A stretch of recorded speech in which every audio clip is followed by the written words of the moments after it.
Welcome to the Partners Podcast, where you get exclusive behind-the-scenes access to entrepreneurs who are relentlessly building real, profitable companies. Join us as we ask them the hard questions so you can take away the mindset, strategy, and tactics that launch them to success.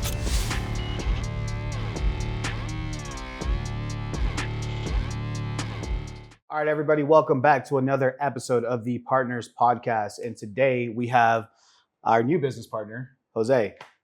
Everybody knows Brendan already, and I myself am Anthony. And, you know, we have been on a Medellin trip for the last 10 days. Thank you, Brendan, for always hosting us and, you know, making sure that, hey, you're the one who said, do not disturb. Come on, man. My bad. It's like, I'm going to yell at him right now. I'm going to keep him accountable now because he's basically going to be spanking us the rest of this episode. But yeah, man, thank you for the awesome Medellin trip. It's 2 for 2, right? And If you're going to move here, you're going to have to get the pronunciation right. Medellin. Yes. Yes. So yeah, today, you know, pretty much this entire trip, we've been meeting to sit down and talk about the partnership of our new company, Apex Operations. We're just trying to keep it transparent for you guys because this is a new company that it's blowing up. And it's going to be very meaningful, especially for 2026. I believe this year we've already generated 150K, which, you know, not a big deal in terms of revenue, but to go from idea to 150K. And we think that next year is going to be at least minimum quadruple. So, you know, we have to sit down and talk about all the details of actually planning, setting everything up, partnership. And can you give everybody kind of like the context of like our current pipeline? Like in terms of what, like the deals that we have coming in? Yeah. How many leads have we generated? Deals? So the past month and a half, we've generated over 100 leads for ourselves. And I think we've already closed close to 10 clients. Active clients that we have right now. Yeah, and keep in mind the Apex Operations is a full service construction media agency. If it will remain a full service agency, we have no idea as of right now. That's the idea, and it seems like it's kind of giving us an edge. And we're offering, for context, we're offering websites, paid ads, SEO, and photography and video for contractors. So that's just giving you guys a little bit of background. So I'm the majority of this episode, I'm really, you know, it's really going to be Brendan doing like live coaching for us because Brendan is our senior partner. Like realistically, like we've been asking Brendan like, hey, just be patient with us as we get this thing going, like until it gets some legs. And I think now it has legs. So at what point does a business actually need partners instead of just team members or contractors? I mean, that's a loaded question. I would have to ask you, like, why do you think you need a partner versus a team member? In the most succinct way, a team member usually plays a certain role, like either if they're a web designer, graphic designer, media buyer, and a partner is someone who is a pathfinder, who is trying new things, kind of like an intrapreneur or entrepreneur, and actually taking risks and being extremely open-minded and coachable. I think team members can be that, but in terms of like partners that you want to align with, partners are also a little bit more risk-free. You have to give up a percentage, or you have to give up potentially a rev share. Ideally to a good partner, that's what they're looking for because they know they don't need any sort of guarantee. They know they can get paid what they're worth and they're gonna bring in massive value. So they'd rather get a percentage, whether it's 10, 20, 40% rev share, than be an employee that might be capped at a salary plus a little bit of profit share. Right. And for you, you're 21 as of today. He's going to be 22 in February 4th. And in terms of, entrepreneurship, right? Like up to this point in your life, what's your definition or your thought of what a partner is? Similar to what Brendan said, I think a team member is someone that is just going to play a certain role versus, someone that's going to bring a lot more value to the company in terms of not just wearing one hat, but exploring on how they're going to grow in different ways and playing different parts in the company. Great. All right. Here's a good one. So what problems does partnership solve and what problems does it usually create? So I think every relationship is in ways a partnership. It's just like on what end of the spectrum is the partnership. An employee-employer relationship is in ways a partnership, right? But it's very narrow in terms of like what the role is, what the definition of, and the like actual responsibilities of the employee is. And when it comes to like a full-blown partnership, there's levels of partnerships. There's like very loose affiliate partnerships.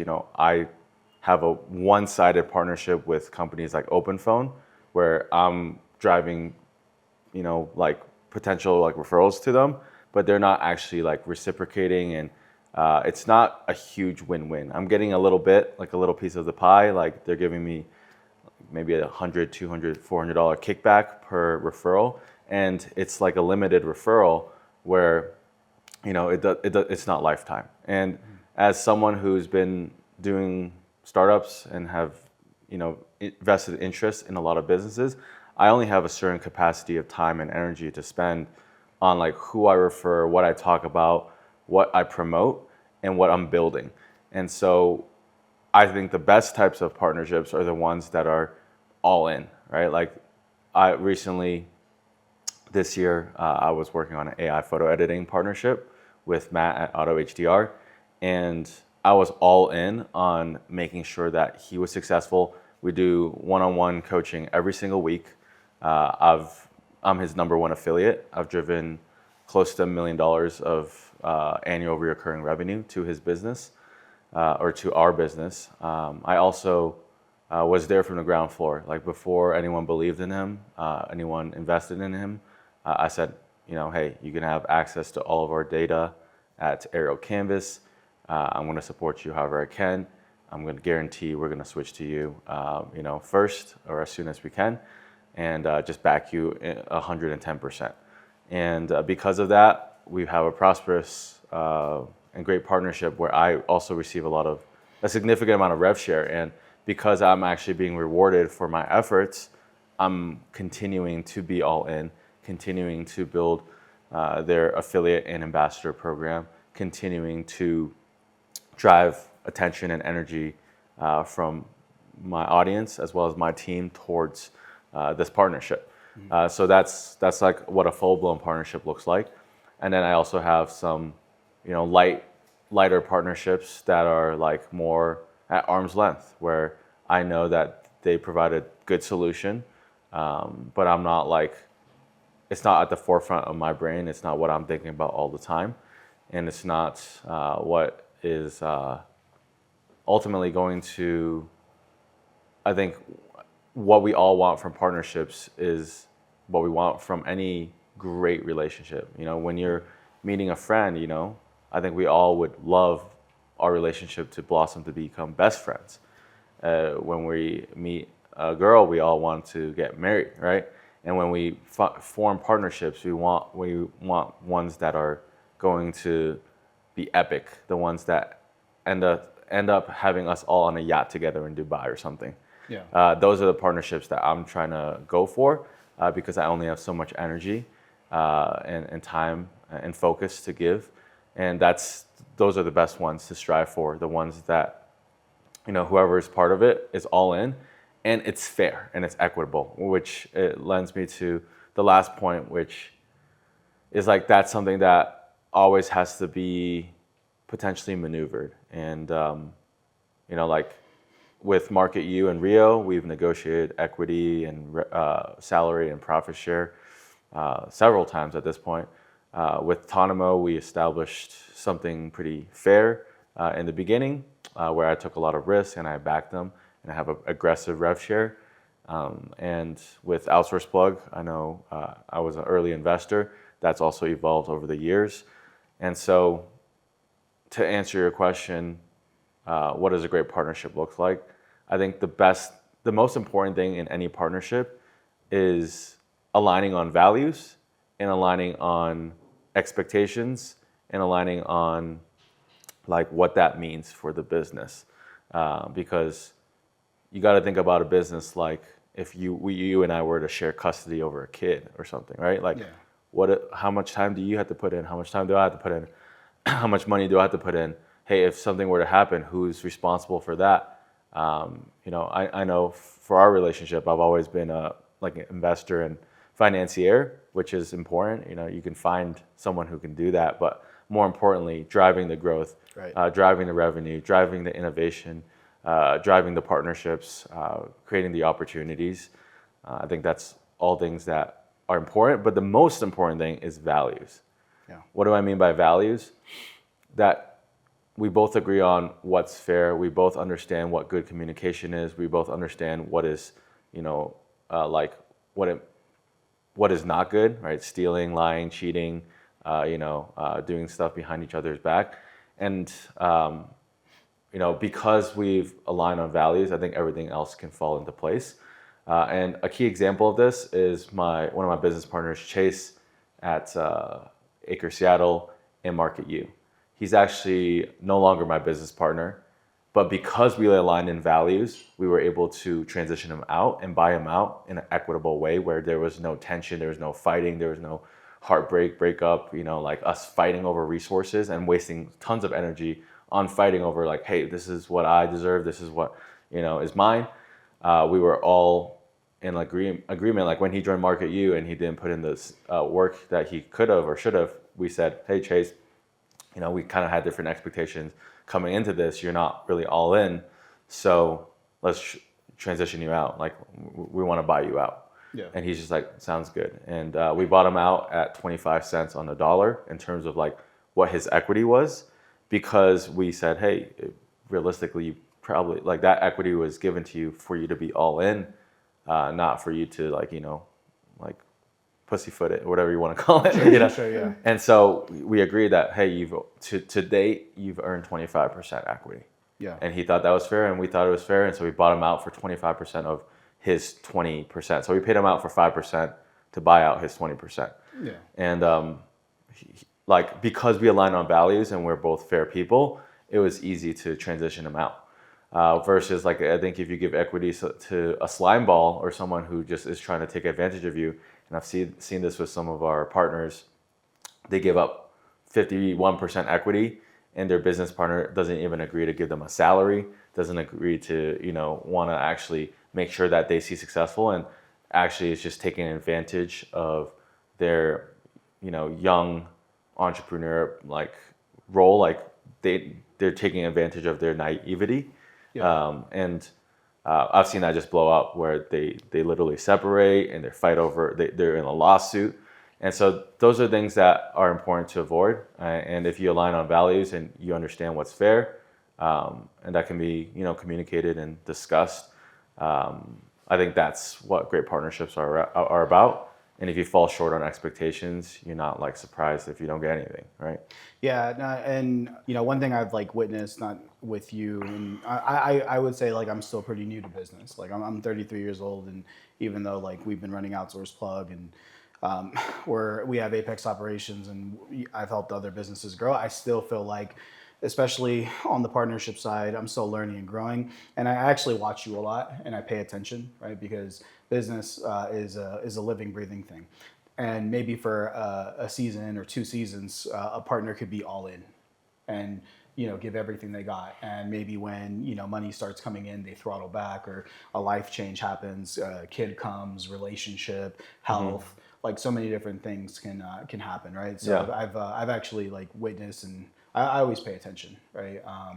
Even with like aerial canvas, right? And like I feel like that's like one of the ones where I've like literally seen you change expectations for, or I would say align expectations for even that team multiple times, right? Where I think even for that team at one point it was like, hey Brendan, like you're not here anymore, and I know that you like worked your way through making sure that everyone's happy, and no one's ever going to be 100% happy in business, ever, right?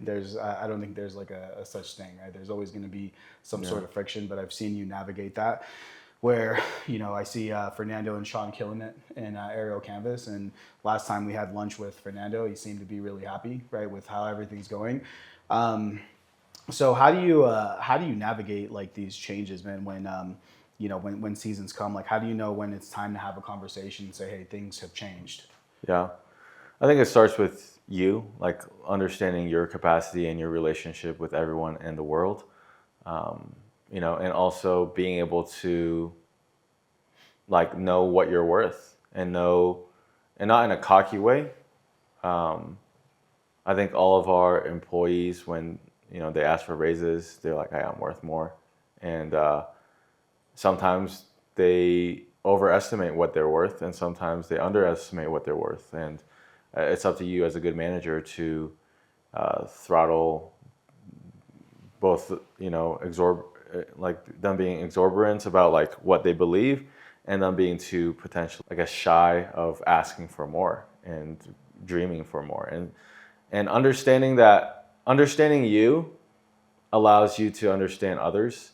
Sometimes I know that I can be intimidating to some of my employees, and that's why I like to place a manager between myself and the employee so they can interface with the manager and ask, if they were to ask for a raise, they can negotiate with the manager as opposed to me, because anyone who's negotiating with me, is in a tough situation to begin with. But I also think I'm a pretty generous and fair person. Like most people, after they negotiate with me a few times, they understand like I usually give a really good deal on the first go around. I'm not trying to like cut corners, because I am at a place in my life where I'm trying to give as much as possible, because that's all I can give, because I can't give enough. I can't give any more time. Yeah. Right.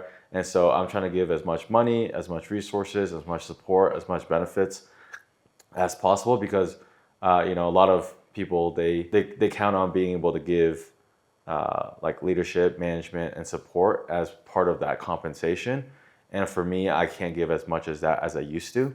Where there's some people that still get that, like select business partners that are all in.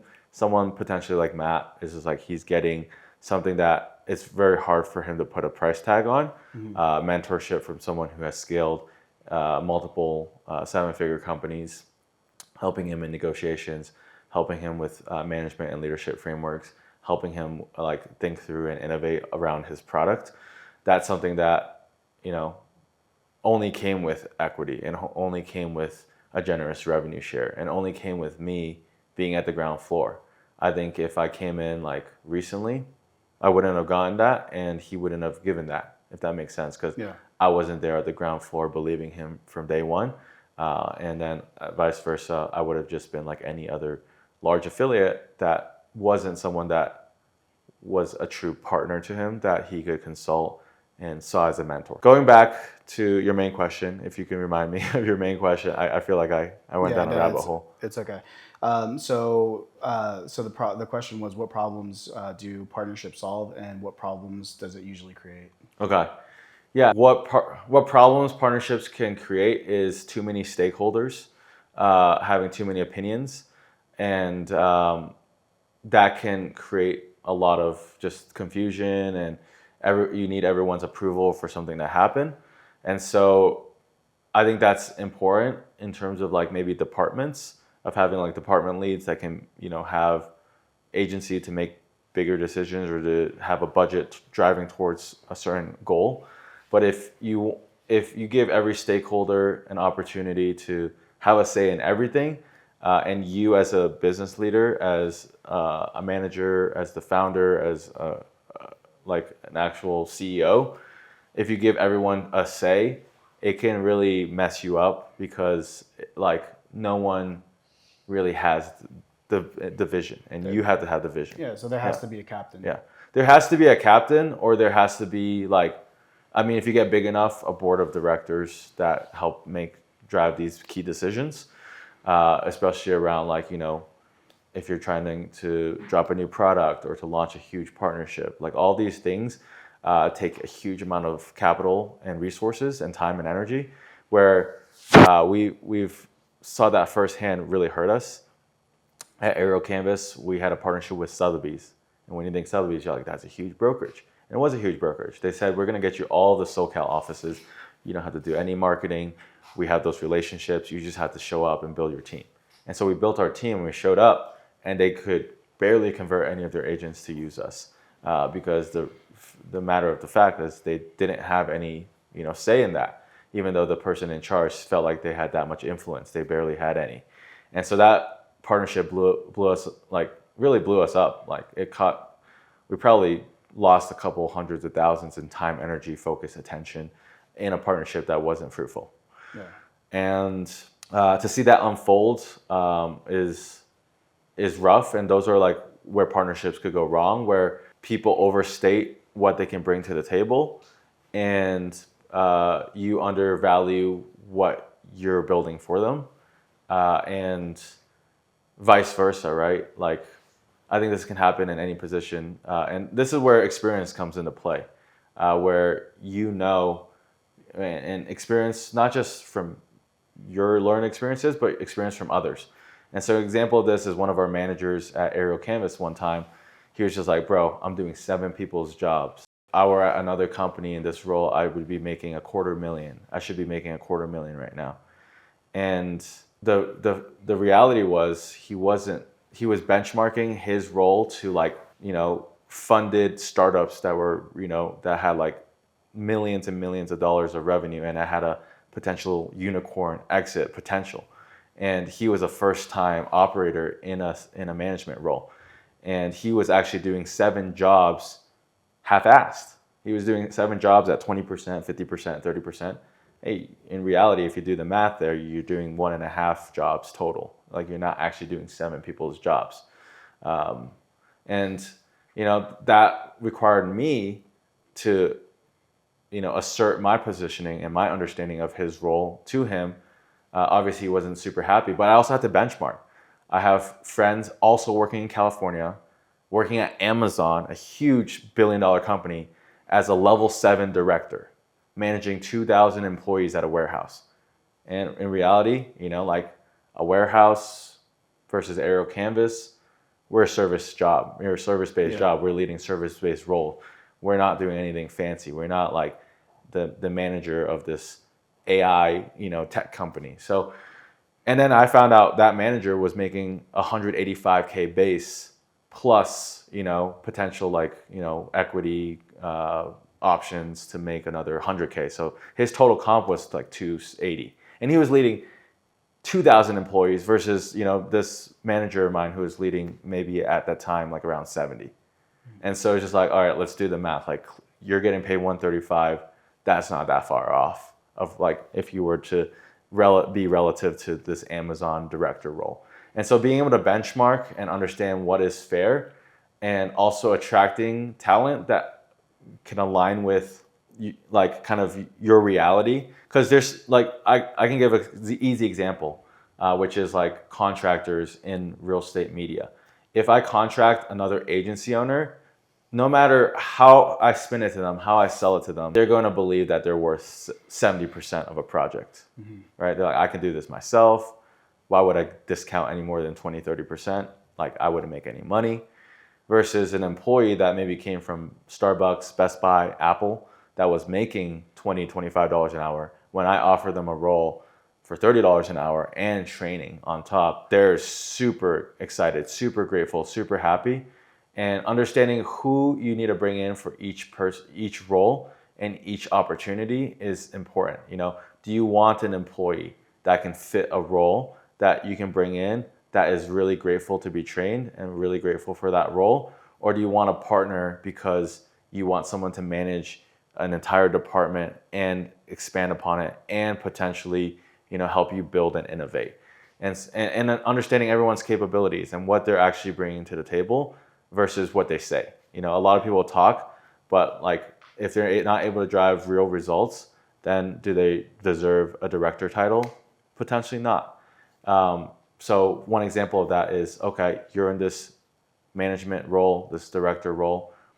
If you want to increase your base salary from 80K to 100K, and if you want access to profit share, we need to see you double the number of clients and be able to handle all the operations for doubling the number of clients. If we ran into issues and I had to step back in, then maybe you don't deserve that elevated director compensation role. And so that's for like actual roles and functions within the company.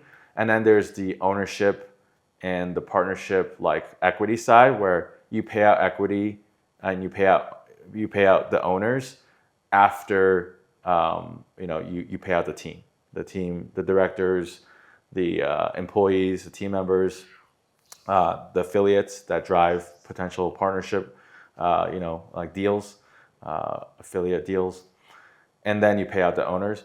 And that's a whole another conversation we can dive into. Owners get paid for taking risk and making investments early on.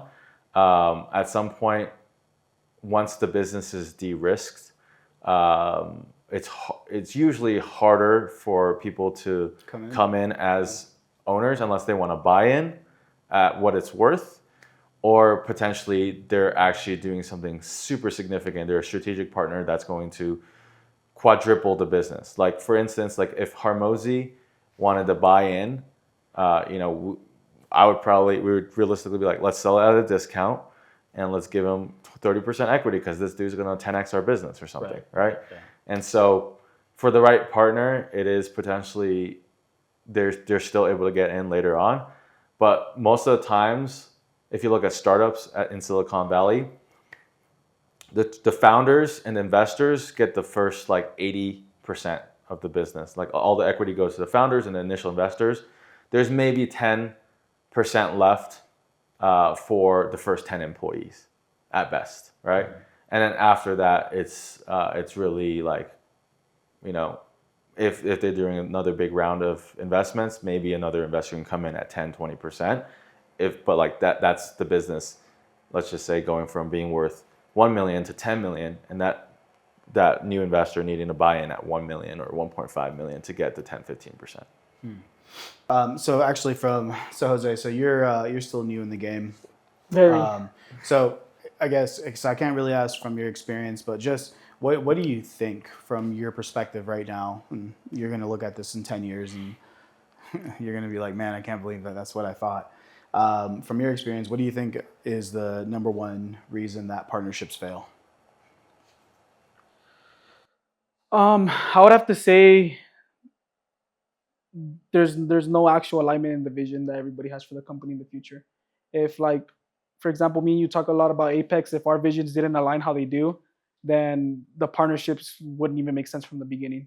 Like we've had several conversations before, like if I truly believe that Apex is going to grow in a whole different way and we didn't believe that we didn't have the same visions, that it just wouldn't make sense and it would 1000% flop, because I want something else for the company. And it does happen, right? There's a lot of people that get into business and they want to do things a certain way and they want to do it their way. So it's like if there's no aligned visions within. Yeah, I think like because we've had one failed partnership in Outsource Plug where, because of the way that the U.S. and the Philippines worked, we had somebody over there who was an employee who we put a lot of trust into, right? And pretty much she never really functioned as a true partner in terms of like being able to grow the business, being able to like properly manage. She was very much B- or C player. And what happened was, over time, she started getting entitled. We found out that she was, taking money from the company, abusing employees, right? And we had somebody who was, really like kind of speaking into her mind, like, hey, you're the queen bee, you're the person who is. They were basically like feeding her a lot of things that ultimately like she was growing resentment, and we had to basically kick her out because at the end of the day, right, she wasn't somebody who was a driver of the business. Instead, it was like, hey, we were kind of like in this toxic situation. So I think that, in my perspective, I think one of the reasons why it's really good to partner with Brendan is because Brendan doesn't need us. At the end of the day, he doesn't need us. He doesn't need any money. He doesn't, like, you're totally fine. And I think that when you're partnering with people, you have to make sure that part aligns. I see this happen all the time where newer entrepreneurs will partner with another newer entrepreneur and they're both broke. And what happens is when money starts coming in, there's a lot of I guess like negative emotions that come out when it comes to money. I feel I deserve more. I'm not getting paid enough. And I've seen this happen just so many times, especially like speaking like culturally, right? I don't come from a family that was business owners. Do you come from a family that was business owners? Well, my uncle does have restaurants in Georgia. but that wasn't really around them. But Yeah, I mean, My unless owns real estate, and he had a failed CD-ROM business. He was trying to sell CD-ROMs from a shop. OG. But yeah, I wouldn't say like my family is super entrepreneurial. Like they are like high-level directors and managers. I think my grandma was a superintendent of a school system.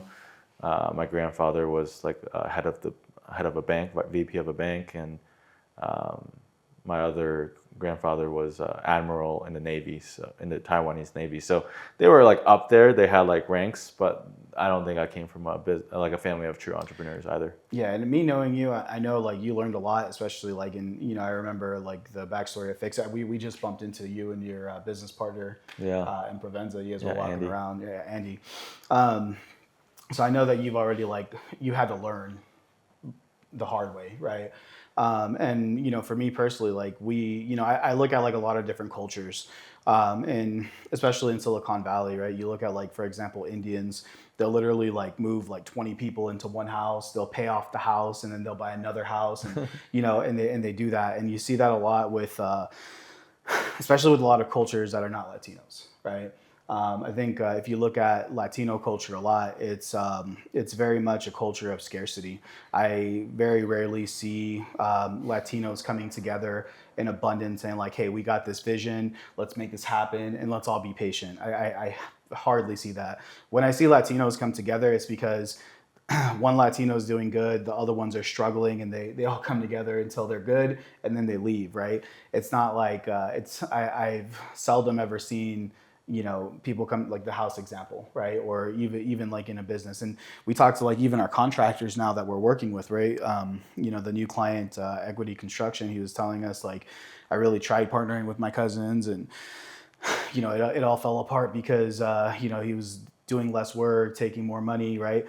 And I think that like culturally we're at a disadvantage as Latinos, and a lot of times when even I've been in my feelings about stuff in the past. I try to always tell myself like, if I'm feeling some type of way towards business, I'm actually probably wrong because it's not something that is inside of me. That's a natural, right?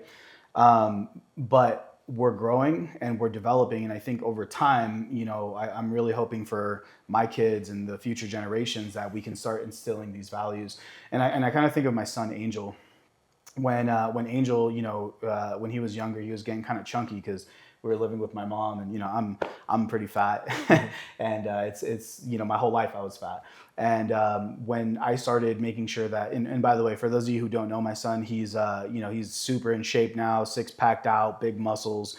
Football player. He's getting picked up by private schools right now. But I remember at the beginning of the journey when I made a decision, I was like, you know what? My son's not going to live the way that I lived. He's not going to be out of shape. He's going to learn everything that I wish that I knew. And I remember I would go take him to the track, and he would be running, and he would tell me like, oh, my ribs hurt. My ribs hurt. And I would tell him, push past it. Push back. I would yell at, and he would freaking hate me. Like I'm telling you, there's times. One time I remember he broke down crying to me like, Dad, what's the point of being great if I can't have any friends? You don't even let me hang out with my friends, and you just bring me to work out every day. And then he had his first breakout football season, and he just came to me and he said, Dad, now I know why you pushed me so hard. And it wasn't even close, right? He was like yards in front of everybody in sprints. Nobody could keep up with him long distance, and he performed in games. So the point is that this, we're not an athletic family. This is not something that was like normal for us. Nowadays, like I'll like literally wake up in the morning and he's coming in, shirt off, drenched in sweat. Yeah, Dad, I just ran 5 miles, right? And it becomes the norm. And it's kind of like how Angel, when he was at that point where his ribs hurt, and he didn't know he didn't know why he was pushing past it or that he could push past it. I think that's kind of like the same thing in partnership mentally, right? Especially if you're somebody newer, and especially if you come from a Latino background or a background where your family's been in poverty for generations, don't trust yourself. Don't trust the thoughts that you have. And I think this is where, if you don't have a great partner like Brendan who can kind of coach you and, calm you down and say like, hey, dude, this is how it's supposed to be, or somebody who understands when you're supposed to have those alignments, then have faith. right? Yeah, I appreciate that. And yeah, I mean, it's awesome to hear what you've done for Angel and what he's done for himself, and excited to have him get even more power leveled when he's out here. Oh, he's gonna get yoked in Medellin. We have a crazy guys. He's gonna be like crazy yoked out here. But coming into I guess yeah, this is a really good question. So let's roll into this. So what does each person here fundamentally bring to the table? Not hypothetically, but right now, right? So what do you feel you bring to the Apex table? Yeah, sure. That's a good question.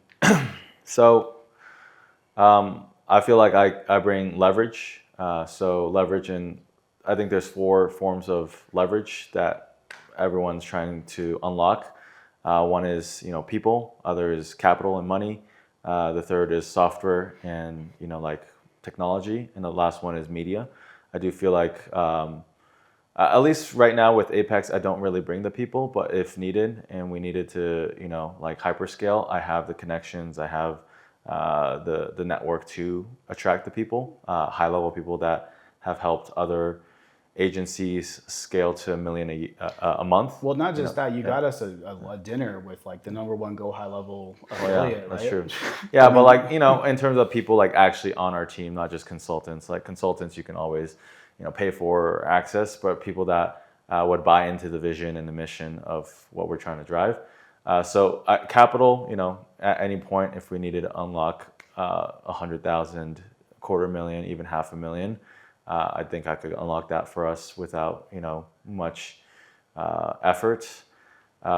Marketing, I do think I'm still learning and getting better at, but just from my success with a great product like Auto HR, if we do have a great product that we can drive attention to, I do believe I can elevate marketing, not just from the top of the funnel, but like creating things that are valuable middle to bottom of the funnel to drive conversions, lead magnets, ways to like actually get people talking to us that can drive our cost of book meetings down by creating more marketing frameworks and like systems and tools, whether it's like better lead qualification forms, better segmentation, better follow-up campaigns. I do think I can drive a lot of opportunity there when I'm needed. Right now, I think I'm letting you guys figure out like, hey, this is the core product and here are our core case studies. Once we have that, I think it's a lot easier to have me jump in and be valuable, because then we actually have a scalable product. And then the last thing is software. I'm not a software pro by any means, but I am someone who has built out a lot of systems. I usually am I consider myself a tech-enabled service because I lean really, really heavily into automations, whether it's Zapier, Monday, Airtable, like AI automations. Those are things I'm still trying to figure out, but like I think that's when needed, I can drive a lot of value there, and I have decent consultants I work with on that front as well. So amongst those 4 layers and aspects of leverage, I do think I am someone who can come in and help 10x. Yeah, and you also bring many years of experience. Yeah, right. And also leverage in terms of like my community, right? Like Agro Partner is probably one of the largest like 6-7 figure real estate media agency, like consultancies, masterminds, and hopefully we unlock a couple of deals there and build upon that momentum, and then have some landslide case studies where we have significant partnerships with some of our current clients and partners to show that, hey, we can unlock this whole new segment of opportunities and revenue. Yeah. So I'll just repeat the question. So what does each person here bring fundamentally to the table, not hypothetically, but right now? Yeah, so right now, in terms of Apex, I'm very involved in terms of like the strategy B2B and B2C for our clients. I pretty much handle everything in terms of like even helping with sales, appointment setting, campaign management, trying to train up a manual. So I'm like very involved into wearing a lot of hats right now and learning a lot, of course. But I think the most valuable thing is like me being young and like the hunger of wanting to succeed so bad. Yeah. So I'm like willing to put in the time and energy to pretty much, figure everything out, because I'm also figuring everything out, right? We're starting to learn exactly how we're doing these ad frameworks, B2C, what's going to be the right strategy for our clients, how to optimize, and yeah, that's pretty much it. Yeah, and I would agree. I think especially like your ambition, right? You're at the point right now where you have a lot of energy, and you're early in life, right? So you don't have a lot of big commitments financially. You don't have kids. You're not in a relationship. So kind of like you have a really good pillar starting stone, right? And on top of that, you have a lot of mentorship around you to help guide you. Yeah. Yeah. Yeah, and I think as far as for me, Apex operations. What I'm bringing to the table today is I feel like I'm just the orchestrator of everything right now. I have been intentionally putting this vision together for a little over a year, and I think like one of the things that I didn't expect to bring so much value is focusing on the brand building. And making sure that as we're building this thing out, I feel like you've been involved now for how long? Not that long, like probably like a month and a half. Like a month and a half, right? And we're already starting to see the effects of like how I feel like a lot of times it's really easy for us to close deals. Oh yeah. Right, compared to, and you've in the past have attempted to build a Facebook ad agency where you don't even have a website, right? Yeah. And it's like you've seen like the level of difficulty it is to convert new deals, right? Because at that point you're kind of just like a salesman versus I've been really trying to put together the vision, the messaging, where now when we're talking to people, it's turning into like a no-brainer for them to actually do business with us. And on top of that, so I also bring sales skills. I'm also still learning marketing, I feel like I've been putting together all the right pieces in place, not just the image of the actual company, but for those of you guys who know me, you know that I have ADHD, I'm bipolar, and I have really done a good job, I think, of covering my weaknesses. And when Brendan first invested into me the very first time, I was asking him for 50 grand. And the first thing he said was like, dude, like you get depressed and he literally like was like pointing out all these things to me, and he knew that it was going to be a risk, and he still took a chance on me. But I think like especially through outsourcing, right? I'm very good at putting together the vision, getting the sale, but after that I need a team to fulfill. Right, I'm very bad at fulfilling. I'm really good at, like, for example, my team giving me feedback and managing clients' expectations, and ultimately just making sure that everyone's happy and making sure that we're sticking to our word and what we say. But yeah, like I was saying, we before we joined forces, Jose came out to San Jose because he wanted to rent a room to live in the Silicon Valley. And while he was, I didn't want to rent him a room at first, by the way. Like, no, stay over there in the Central Valley. I was like super happy without a roommate, but actually, it's looking back now, I'm glad that I said yes, and I'm glad that he kept following up, because it wasn't like a one-time like no. It was like he kept calling back, and eventually I was like yeah. So bringing Jose in, and we were like literally like just doing our own things, but what happened was, I saw this 21-year-old guy on Instagram who was like, when I was building Apex alone, I knew that the websites were going to be a big part, and I know that our websites generate leads. However, every contractor needs leads now. Like, not when a website ranks, not when, not over time. They need them now. And I always knew, and I've always said this: all roads lead to God. paid ads. Sure, God, but I'm just kidding.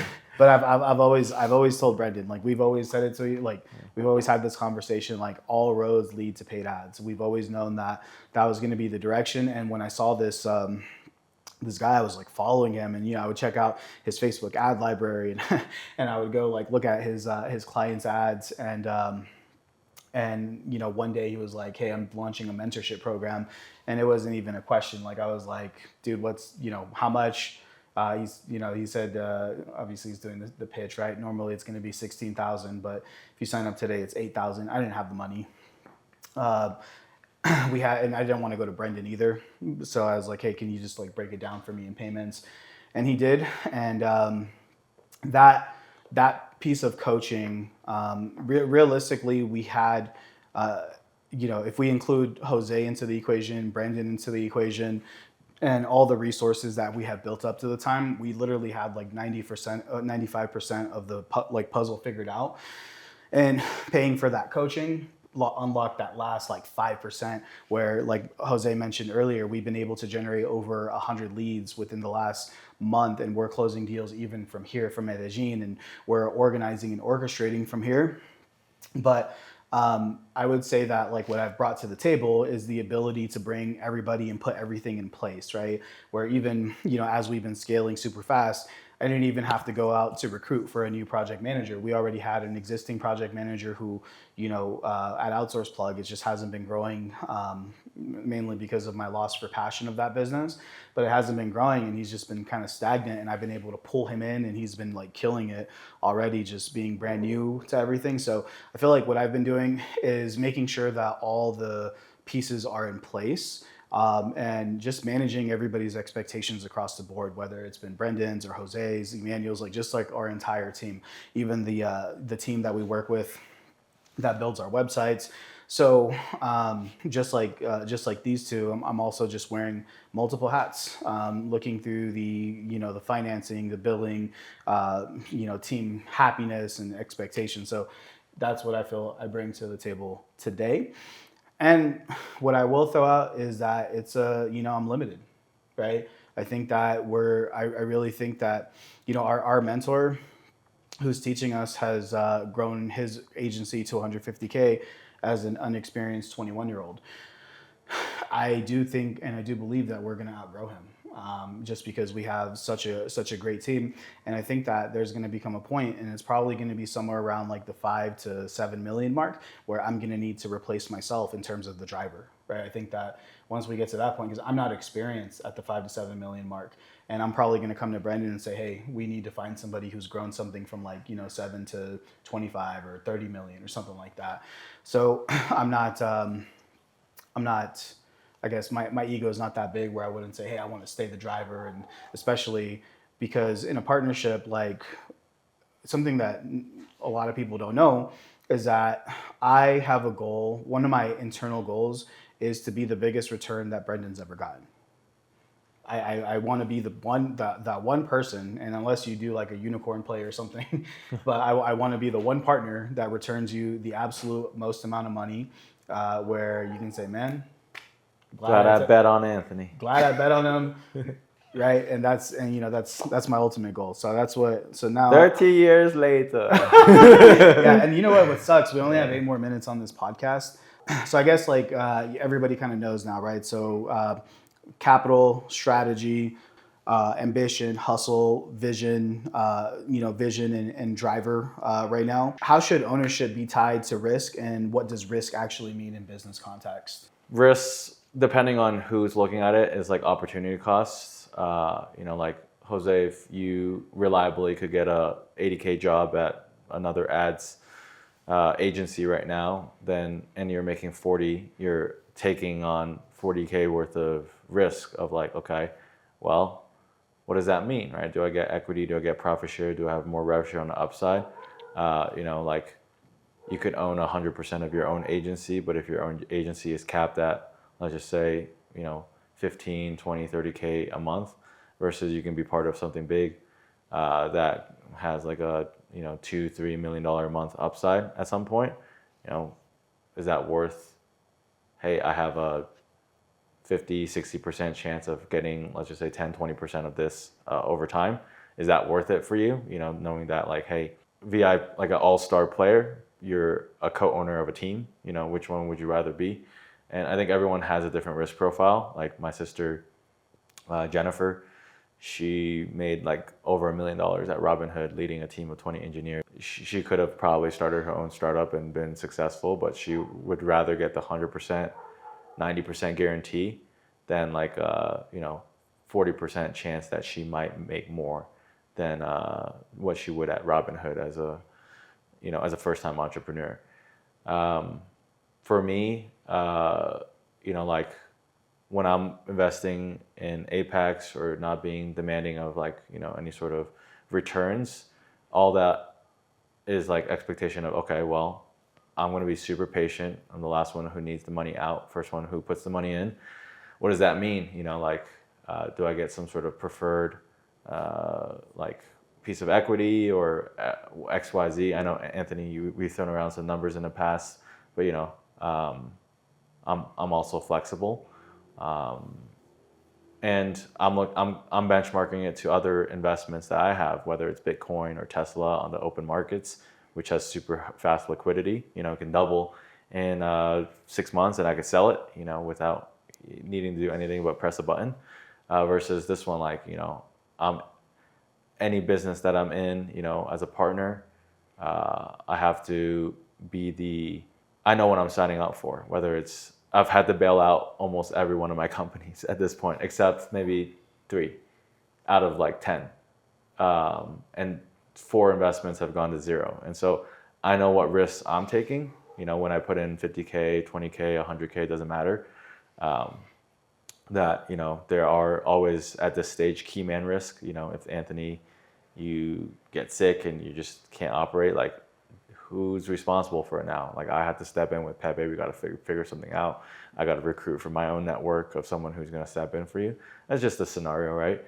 And I'm looking at opportunity costs because, like, there was a company I invested 80K into in the last 5 years called Vitable. Charles, if you're watching this ever, one day I hope to make my money back with you. But I think that investment's gone down to like pretty much worthless, in my opinion. And he says we're getting a buyout from the small company, but I don't think that equity or whatever I invested in and the percentage I'm going to get after this new M&A is going to be worth much, if not anything. And if you look at the opportunity cost of that 80K, if I put that into Bitcoin or Tesla stock, I would literally be sitting at probably $250,000 right now in opportunity cost. So that's how I look at it as an investor. Like, what is my capital worth? What is my expertise worth? Most people pay me $24,000 for one-on-one coaching, and that's just twice a month. If I'm like actively involved in building a business, there's those different components, right? My cash that I'm putting in, the time I'm putting in, like that is worth something. And at a stage where, we can argue Apex is worth today $250,000, $500,000, $1 million. We can argue it's worth $5 million, but what a company is really worth is it's like based off of a couple factors, right? The idea, the product, the team, and also like the actual market. Is this market trending in one direction or another? So there's all these variables we need to evaluate, and I evaluate when I'm looking at making an investment, and also understanding what I'm worth and how I'm going to be involved and what I need to bring to the table. But hopefully that helps you understand like what I'm evaluating when I'm looking at being part of something. And in terms of like ownership, equity, and risk, it's different for everyone. Some people like they want to de-risk as fast as possible. People like Colby, who's never owned a business. He's just like, I want to bring someone who has experience, and I'm down to give up a lot of equity to bring someone in. Just like how I think I would be down to give up equity of Apex if we were to talk to Harmozy in a heartbeat, right? Like if Harmozy's like, hey, you got a pretty cool idea here. What if I put in like 100K for 30% of the business? Even though if I think it's worth $1 million, but I know Harmozy can 10x it, and we get to keep 70% of like let's just say a $25 million business. Sounds good, especially if he says, I want to commit to this resource, this amount of time for my team, and we're not gonna stop working and being all in until this 10x's. So since we only have 3 minutes, we're definitely gonna have to do off questions. Do you have a follow-up question on what I just talked about? Because like I know that there's a lot of nuance there. There is a lot of nuance. I mean, there's a practical way to look at it, right? You look at it from right now. What does the business do?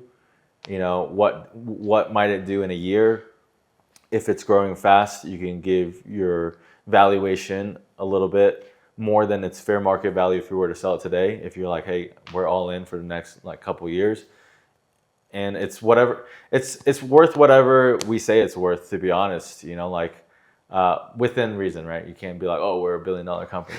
It's never going to be like that. But you could easily, if you're super confident in yourself and your track record to create success, the founders usually are the ones that create a pretty substantial like multiple on the valuation of the company. And so what I mean by that is like if Mark Cuban and another person would have found a business and they could start their valuation at 5 million, right? Versus like me and you and Jose, like with our track record and experience, you could easily say, hey, if we're gonna raise money for capital, we could easily say, hey, this business is worth 2. Why? Because Brendan, Anthony have a track record to get to 7 figures. That puts the valuation at least 1, and the rest is upside is going to be our best, best endeavor yet. And like Brendan has helped some companies scale to 10 million plus in valuation. So that's why we're worth 2 today. Yeah. And without Brendan, maybe it's worth 1. With Brendan, like trying to if we were want to raise money, it's worth 2. Yeah. So strategic partners can give you a pretty substantial like increase in your valuation as well. And then from there you can unpack it from like I discussed, what is someone's time worth, and what is their opportunity cost? What is someone's capital worth, or what is that opportunity cost? And then most importantly, what is the percentage chance that we should take a risk on this business? We should take time and energy that Anthony could work on Outsource Plug, you could work on the roofing ads business, I could work on Acre Partner, or a number of other businesses. Okay. So if someone puts up 0 capital, what's the trade-off that they should expect in ownership or control? I mean, at the end of the day, there's capital in time and energy, right? Like if Jose, like realistically, I don't know exactly where you're at, Jose, but I would benchmark like your sweat equity based off like what you've made historically. Like what is your best year? What is your best month? Okay, let's just look at your best month. If it's like 7K in take home after paying out everything and everyone, okay, your opportunity cost is 80K, right? Or like that is what currently your time and energy is benchmarked at.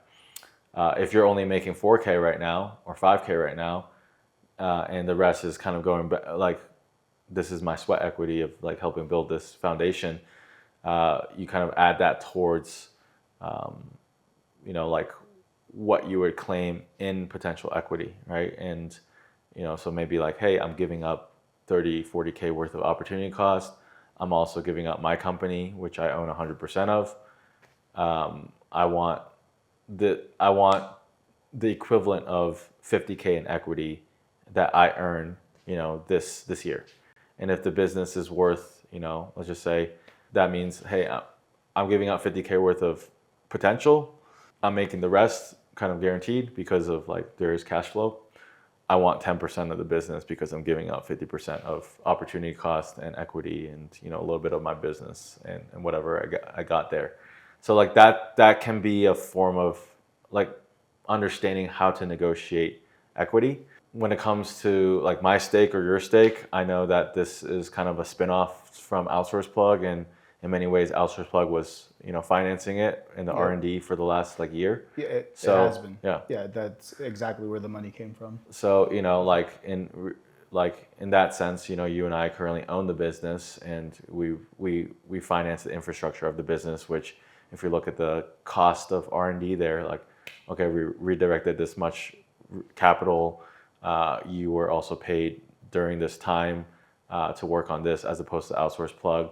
Okay, that effectively was, let's just say 150K plus like, risk of, investing in something that's brand new.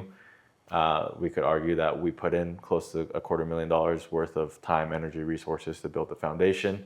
And then, okay, there's $250,000 there. You're also putting in 50K worth of, potential risk in the next, 6 months to a year. And then also like if I'm redirecting my energy and time and attention and I'm unlocking access to, my capital resources, I could argue like, hey, there's another 100K there. So all in, we do the math, like this company's worth 400K in like us getting together, so like that's one way to look at it, in a just more layman terms. But then you can always argue, oh, we're gonna be the next fucking, like Panoscopic Productions or whatever like big like entity is out there that we're trying to beat. And we could argue like, yeah, we're worth $1 million right now, which is great, right? We all put in X and it's worth $1 million, but we got it all at 500K. That hopefully helps you understand how I would approach equity and all that. And it is a little bit subjective. And I would say there's definitely needs to be like earnouts and opportunities for potentially additional equity to be issued, which is something I'm super about. Like over time, my business partner at Market U, as he was more and more invested, I unlocked and granted more equity. And I even have a plan for him to get to 50% equity if he can get the business to $10 million a year, because why wouldn't I? If he was the operator who drove that much growth, why wouldn't I give him half of the business, but the reason why he started at 10%, 20% equity was because he didn't have to take on any risk. What does that mean?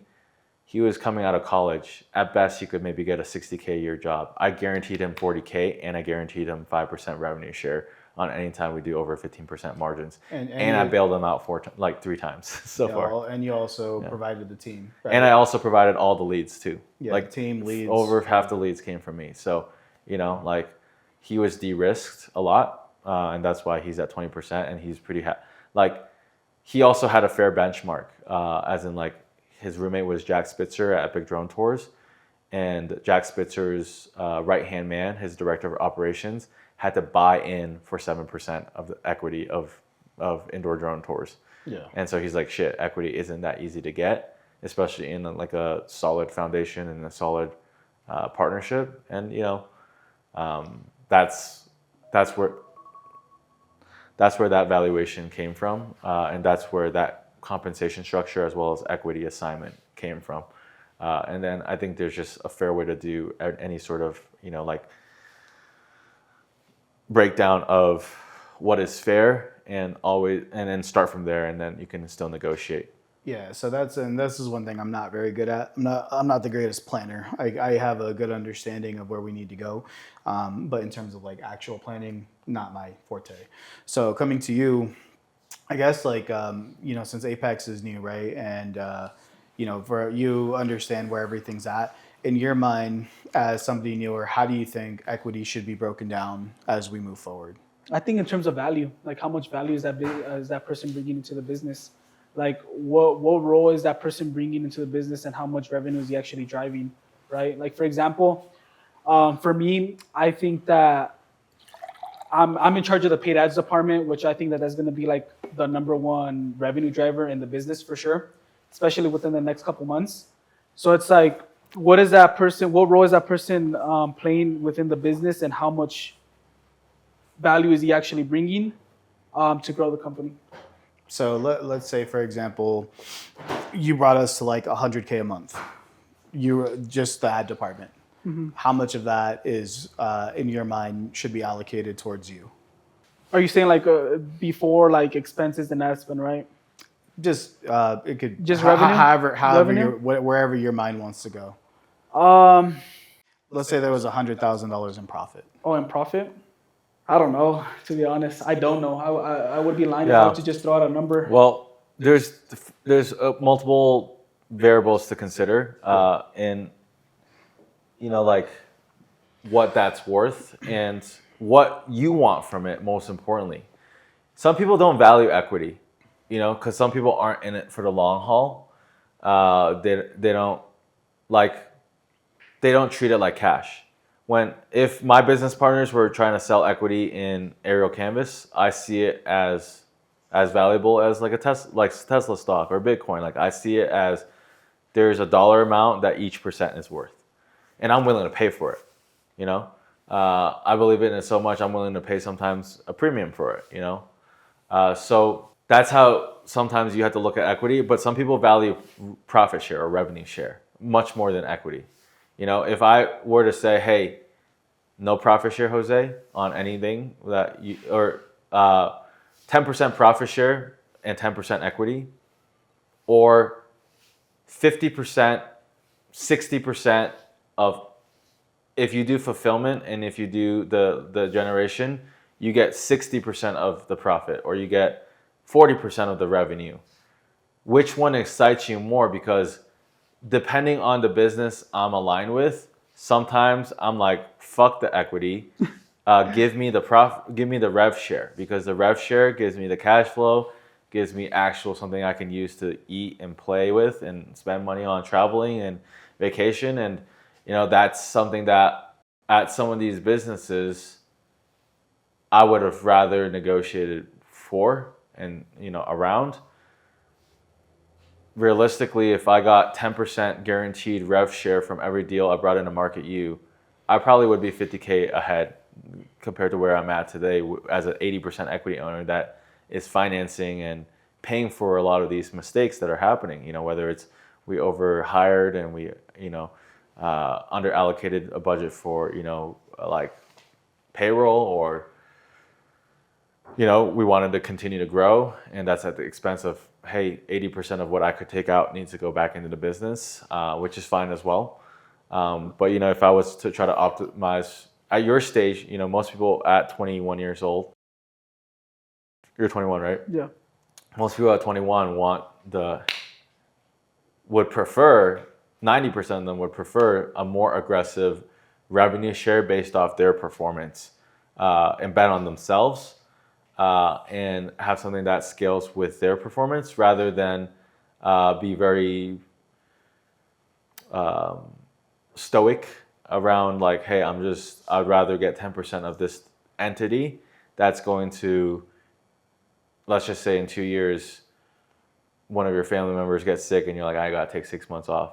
That your equity can potentially grow and compound because you're an owner of the business and you're treating the business more like a community that you're part of, and having a piece of that, as opposed to you're like the best athlete and you want to just get paid what you're worth. So there's ways you can negotiate something that's more aligned with what you want.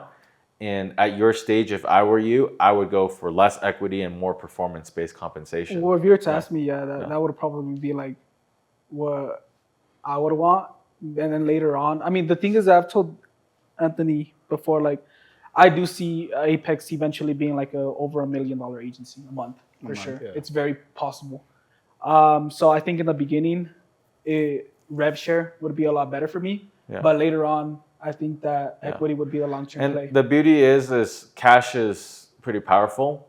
Yeah. And so if you do, like, there's many things you can do with cash right now. Like if you were to get 50K, right, cash out in the next 6 months because you got 10K a month from like 50% rev share or something, right? And you save most of it. That cash you can use to potentially be like, hey, I actually don't need this cash. I see where this is going. I want to buy in. And we could set something up where, hey, you have up to, let's do the rev share at the, let's just say 50%. I'm just using examples, right? Let's do the rev share at 50% of whatever you generate. You have an option like a contract that you can buy up to 50K of equity at a $500,000 valuation, which means you can put the 50K back in and say, hey, I want the equity instead. And so we could set something up like that, that's like creative, where you have the option as like, someone at the ground floor to buy in equity, but then you can see how that works, right? Like now you're sacrificing your rev share for the equity and you get to choose between the two. But who knows? Maybe if you took the 50K and you put it into Bitcoin options, that could be worth $1 million, and you can come back and be like, I want to buy half the business. I got $1 million, So there's obviously, but that's you taking risk, right? You taking risk with the money. And so those are ways you can play with it, or we could play with it, where there's a little bit of flexibility.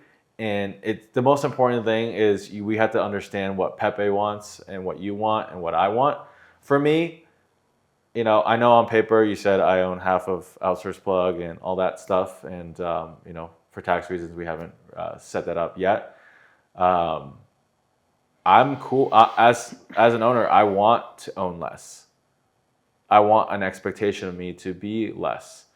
I don't want the weight and the responsibility of me to be less. I want whatever I'm sacrificing to incentivize two killers like a Hormozy to come in and take my, like, let's just say I sacrificed 20%. I want my 30% to be 10x, from sacrificing the 20. And so that's how I'm thinking, when I'm making these investments where I have enough equity in enough companies. I'm looking to, and I don't have time, and I'm looking to give away equity to get more of my time back. Yeah, I think so. It's like, and I understand instant gratification versus delayed gratification, right? We have two. I think what the factor of like instant gratification versus delayed gratification, a big part of it is like current state of life. So it's the blueprint that exists inside of your mind right now. So, for example, like we'll become anxious if we think that the world should be one thing in our mind, and then we look at reality and it's not. So, for example, like, I feel like I should be living in a nice place like this, and in my mind, but my reality is not that. So therefore I want instant gratification versus I feel like I should be living in a place like this, driving a car like you drive, living the lifestyle that you live in your mind. And it's a reality. It's like, okay, well, that's more of a setup for delayed gratification. Right. And I think, for me, we've, since we've been starting, so I look at like Jose in his position. He's setting appointments, he's closing, he's literally setting up the Facebook ads, he's, following up with clients, he's doing the full thing. And I think in my mind, that's like a stage that we're currently in right now. However, I am also like hyper aware of like what happens if you do that too long term is you get burnt out, right? And we've seen this. You've been there. Like we've literally been like at aerial canvas offices until 2, 3 in the morning, go to sleep, wake up back at like 8 a.m. Right. And you can only redline for so long. Right. And I feel like what I am trying to, what I've learned is like, I'm trying to figure out. So I understand you. I'm starting to understand better. I think that when it comes to money, there's just like a certain point where, it's like, okay, I want 50% of $1 million per month business. When realistically, like, what's the actual lifestyle that you want to live? And then there's like a number to that, right? And it's like once you're at like, 50K take home per month, life looks really different, right? Like it just completely changes. So I think right now, so my expectations for me personally is I am trying to make sure that we can meet the needs of everybody, right? Not just us, but I want our employees to live, I want them to be the highest paid that they've ever been. I want to make sure that our clients are very well taken care of. I want to make sure that, we all can live lifestyles. I know what lifestyle I want to live. The lifestyle that I want to live is probably somewhere around the 50K per month mark, where I feel like I have everything. I don't really need much more, right? But that's kind of like, I guess for everybody watching, this is where I'm trying to balance everybody right now. And I'm trying to like make sure that Jose feels he has his needs, Brendan has his needs, and also that my needs are fulfilled and, and just everybody on our team. So how, you're gonna say something? No. Yeah. So how everything's going to be fulfilled, right? We'll see. Like we're going to definitely have a follow up to this. What's very likely, I think when I was learning entrepreneurship, I ate dog shit. There's literally like a year where I worked making like $1,400 a month. My mom yelling at me like, you need to go get a real job, make more money. Like, but that year that I spent with that entrepreneur, I learned a lot. Right? I learned like there was so much value in just the amount of learning that I had. And I think for you, you're literally going to get to bypass a decade. Just from partnering and all the investments and everything that we made, I think that by the time you're like 23, 24, you're going to be. I think what's going to be valuable is just putting pen to paper on what it looks like. Let's just say we have X. Like the business is worth X, the expectation is this. As it scales, like to get you to your 50K that you want. Let's just say, as if you are the active CEO of the business, and no one has like, you don't have an issue with, you know, the expectations and what that looks like, that maybe 40% of the profits goes towards paying your CEO salary to help you get to that 50K. Hopefully we're a lot higher than that. Yeah. No, I meant 40% of the profits. The profits could be 100K. The profits Yeah. could be 200K. Yeah. And maybe there's a guarantee, like right now, like as we scale up, 100% of the profits goes towards paying the CEO salary and your salary, because you guys are the founders and you guys obviously want to feel taken care of. But at some point, you know, like how much, clearly defining how much goes back into the business at what stages. Like, hey, if we hit 30K a month in profits, okay, maybe 10K goes to paying your salary, like 6K goes to paying your salary, maybe a little bit goes towards profit share, and then 15K is reinvested. And mapping that out on Excel, on a spreadsheet, where we know that if we want to truly get to 1 million, a lot of it needs to be reinvested into ads, into growth, into new hires. The longer we're willing to have delayed gratification, which an example is I paid myself a 60K salary at Aerial Canvas, even when we were at $5 million in revenue. Only after we hit 5 did I increase that to like 100K. And that's 100K salary in the Bay Area. And the rest was going in building equity because I had equity, right? So I saw the value in the equity. There was times I definitely should have cashed out. At one point we were offered $7 million, I think, for the business when we were at our peak. I don't think our business right now is worth more than 5 or 4. And so, you know, at one point it was a great time to cash out, you know, because the market will happen and trends, there's bigger trends that you can't foresee. And so I think if we want to actually have a conclusive next steps to this, I do have an understanding of what you're looking for, Pepe. I would love to understand, like, do you have a current comp structure? Like, do you know if you were to close a ads client, like what is the current arrangement? What's the agreement? Yeah. So can I? Yeah. The current arrangement right now. So basically, we're trying to get Pepe as quick as possible to an 8K per month base, right? And then commissions on top of that. So pretty much so Pepe was already running an agency prior, and he has like I think 2 or 3 clients from that agency before. So he gets 100% of everything that he's had before. And up to this point, if he brings in a new client from his network, from his own things, he gets 80% upfront gross up until 8K. And everything that comes in through the business, our efforts, through our paid ads, through whatever we're doing right now, it's 25%. So we just got like a lead that came in who didn't buy paid ads, but they're going to buy a website. He's going to get 25%. And then if for basically the entire paid ads department, it's going to be 25% of gross up until 8K. And one thing that we have to figure out is what happens after 8K. So we haven't even gotten to that point yet. Yeah. So which is fine. Yeah, that's the next. Yeah, and you got to put a number or percentage to everything to be able to scale it out.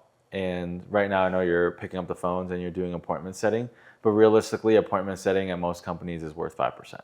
You know, most ad and marketing agencies, appointment setting is, but like the total budget that goes towards that is usually around 5%, which is like, it could be significant if you kind of think long term, like, hey, if you appointment set someone who spends 2K a month, 5% of that is only $100, a month. But if you look at the annual value of a good client, that's $1,200 for appointment setting for one person, one good client.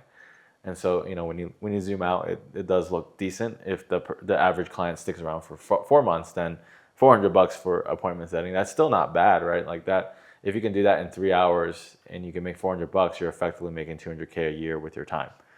So it's still good compensation if you can scale up properly. Closing at most companies is worth 10% for just closing and signing the deal. So if you close an appointment set, that's usually worth 15%. Running the ads is usually worth, like doing marketing and ads is like the actual function of running the ads and doing the marketing is maybe 10%, and then the rest goes towards ad spend, which you can spend another 10%. So there's another 20% there. So in total for sales and marketing, like realistically, 35% of revenue can be budgeted towards that. Another 30% should be budgeted towards operations, the operations team, the fulfillment. And so if you're doing fulfillment, right, and you're doing closing and sales, technically that's worth probably close to 60% of the revenue. And the rest is obviously in the entity and in other, there's probably 10% in miscellaneous costs, whether it's overhead or, flying to Medellin and getting that paid for, or I don't know. I know you pay for a little bit of it. Food, client experiences, masterminds, software, insurance, whatever it is, 10% goes to that, and then you net 30% left as an agency. After you get your CEO compensation, you get your base salary, everyone gets paid. It's around 30% net. And so hopefully you guys can see all these numbers fall into place over time. If you become extremely successful, just running the ads department, and you're like, hey, I don't have time to close right now or appointment set because I'm managing so many accounts. You have to mentally budget that 15% for appointment setting and closing to potentially someone else, right? Mm-hmm. And then that's a sacrifice that needs to come out of your percentage, but that's okay because let's just say if you sacrifice the 15 for someone else to get that opportunity, you still have 30% left. But if your 30% is quadruple, okay, let me focus on fulfillment right now. Yeah, and so there's always a percentage that needs to be broken down with each role. As you scale up and out of any role, you have a budget left, and you're also understanding what you're sacrificing. If I'm not appointment setting and closing, I'm sacrificing at 15%, which is okay if I'm making that on the back end. Yeah. So right now, what I'm trying to get Pepe in the next 60 days, mm-hmm. right? I think where Pepe is going to bring the most value for the company, number one, is strategy. For the clients, strategy for not just the clients, but also our ads. So I'm trying to get him right now to the point where I'm trying to take all the operational stuff off of his plate. So pretty much besides setting up the Facebook ad accounts, because right after we close, we want to set that up immediately so that we can get the ball rolling fast. But I'm trying to get the Facebook ad set up, all the creative side, the video editing, setting up the Facebook ads, and then ultimately the day-to-day and month-to-month management. I'm trying to get them to a point where we have our VA or the person who's setting up the ads just reporting back, saying, hey, here's every client, here's the dailies, here's every client, here's the weeklies.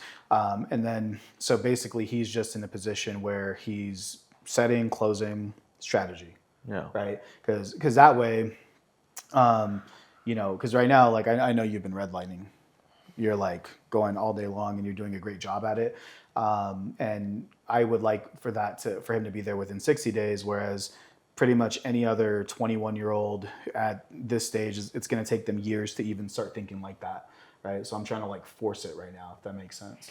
Because I know for me, I've already built out the website department, and we're selling really expensive websites, and I just sell them, and it's fulfilled, right? And I'm trying to get the Facebook ad department like that, where we sell it, it's fulfilled, but he still needs to be involved because of his brain and all the strategy. So we only got 3 minutes left. I'm going to go through some rapid fire. Okay. Rapid fire. Equity or cash? What matters more early? Enough cash to survive and enough equity to feel invested long term. Would you rather own 5% of a rocket ship or 50% of a rowboat? Obviously 5% of SpaceX. Is partnership owned? Is partnership earned or negotiated? I'd say it's easier to earn it and then negotiate than try to negotiate and then earn it, because then you're just trying to, prove yourself after, versus you can just prove yourself and then get it. Is being early more valuable than being good?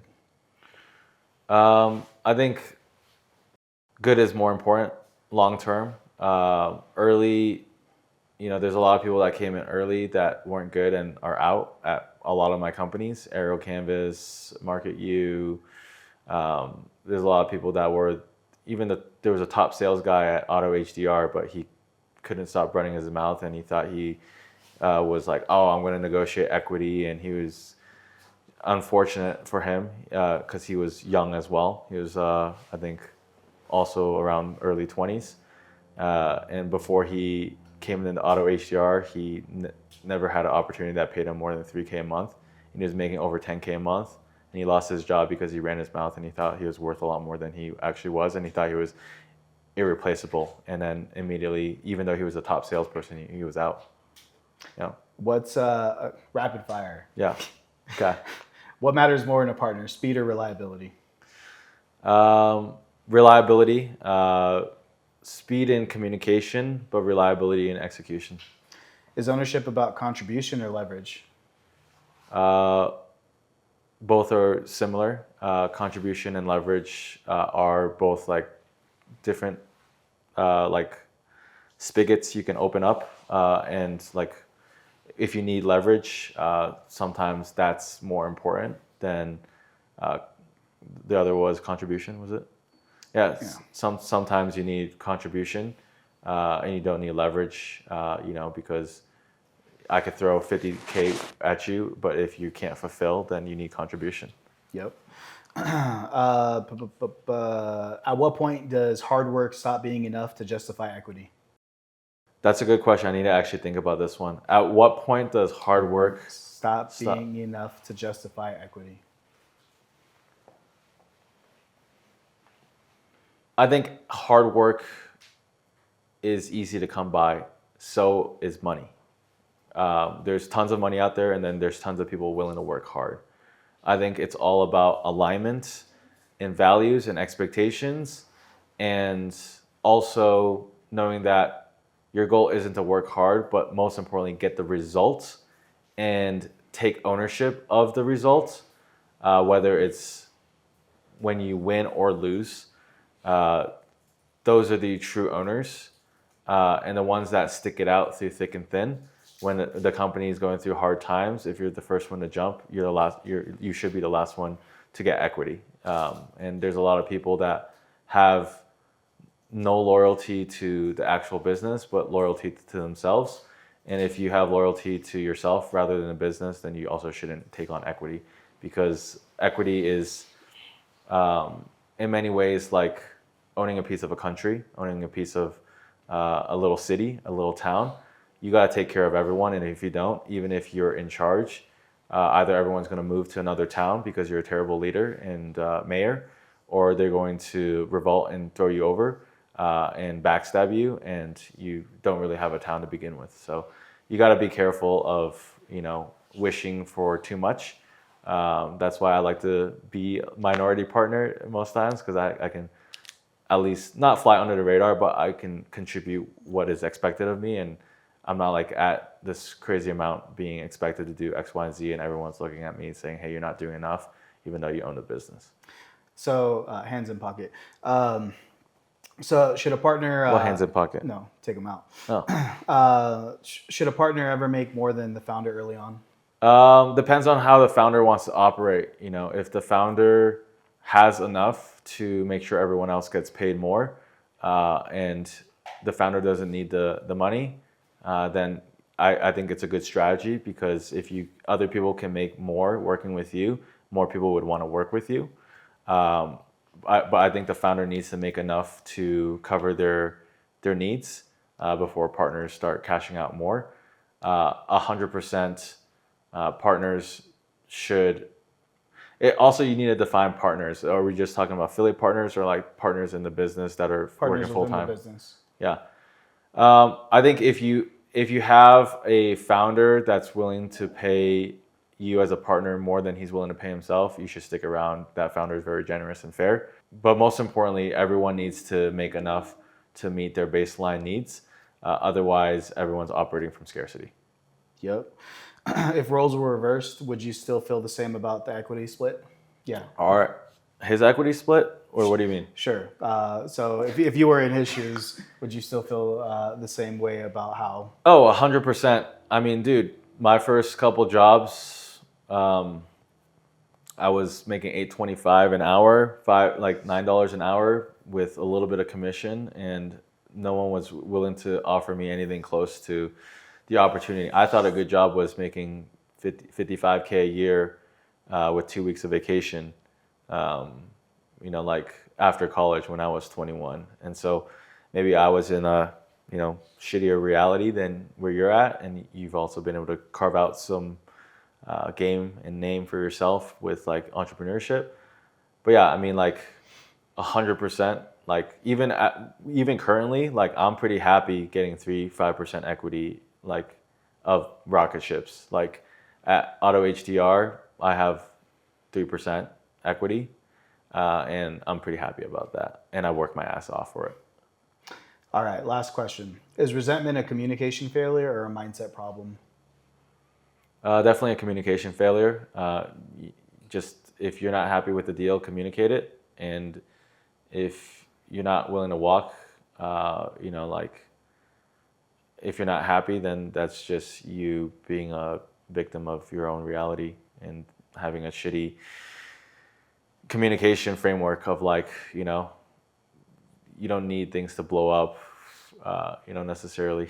You can communicate things and amicably walk away or separate if something's not what you want. Love that. Yeah. Final words? I learned a lot. Yeah. So guys, this is just part one of really, we'll call it a series for Apex Operations. I would like to be as transparent as possible so that you can learn as much as we can teach you, especially through like all these different hardships. We'll, I mean, not hardships, but we're going through a lot of growing pains right now.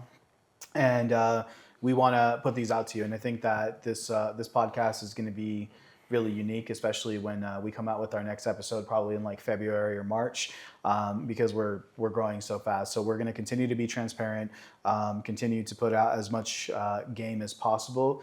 And, I hope you guys can appreciate it, because I think especially as we dive into more numbers, as we figure out equity splits, commissions, salaries, benefits, as we start to figure everything out, we want to make sure that we share with you here exclusively